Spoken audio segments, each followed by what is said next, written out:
The story is super hard to explain. I imagine everybody's kind of went around in circles talking about it. It's a epic science fiction saga involving extraordinary human beings.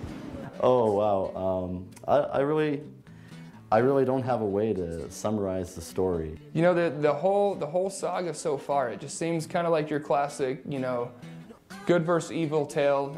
You've got a lot of. One of the things I like about it is it's not, you know, not so much traditional where there's, you know, just kind of happens to start. I mean, there's a lot of build-up just to get the story of Claudio moving through the Emery Wars, and there's just a lot that happens with both Coheed and Cambria to get it to that point. It's about an anti-hero. Really, it's just a tale of a family going through hell. Story of love, war, death. It's about the two characters, Coheed and Cambria, what happens after their death, one of their children's quest for vendetta, and within this story there's tons and tons of subplots. Basically, Coheed and Cambria are a married couple who were built by as a anti-terrorist unit, the KBI, which is the Knowledge, the Beauty, and the Inferno. There are two parents who are actually half robot who need to decide whether or not to get rid of their children, kill them, to save their universe, and thus the one son is put in this whole universe-altering predicament. Coheed and Cambria, they basically die right away. And Claudio, the character Claudio, kind of escapes, and he's trying to take revenge, and then there's the prizes that kind of like watch over the whole like Keywork universe. Oldest son, Claudio, has the power to overturn a kind of dictatorship. Wilhelm Ryan, he is one leader out of 12 mages. He wiped out all the mages, and Coheed and Cambria were kind of part of his terrorist team. They were kind of built as a super weapon to fight him off. And it's basically how he has to come to terms with himself and realize that what he's meant to do.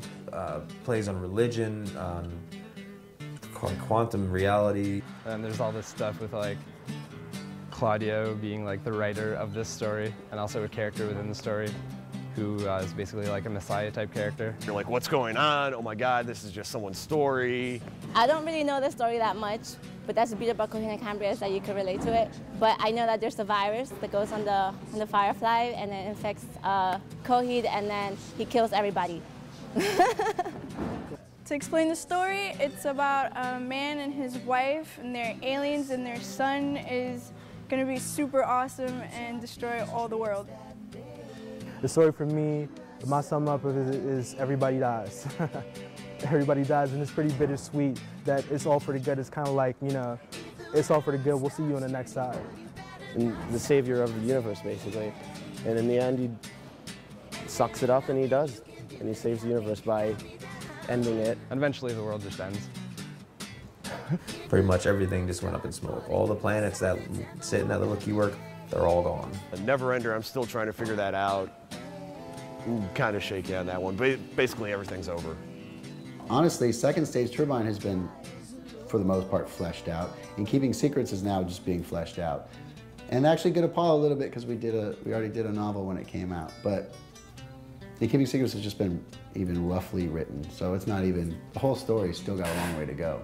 Off camera, when we were in New York, I had tried to ask Claudio some more questions about the story. I mean, there's so much speculation as to what's going on and where it's going, and even with No World for Tomorrow, I mean, there's really no conclusive end as far as we know. There's speculation, but he keeps it so close guarded and secret that it's almost, I don't know, to me it adds more. Every time I hear the songs, every time I listen to it, and especially with Never-Ender, being able to experience it all at once, you still are able to speculate and figure out different things. And then last night when he gives, you know, interpretations on songs, you kind of wonder, you know, as he was thinking that while he made the songs, does it have anything to do with the story, and how does that wind in and get involved? So it's really, it's fun to be able to try to come up with your own interpretation on the story. It's so huge, it's hard to pick one little part of it.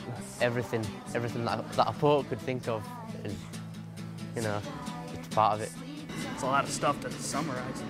I have to admit, I'm confused by some of the story, and I know the story, but there's so much going on that there's a lot that I even don't know about. But that's cool, because you know, maybe in, you know, in the next 20 years, that gives me something to work toward.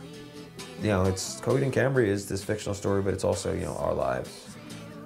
You know, as per through the eyes of, you know, the lyricist, the songwriter, Claudia.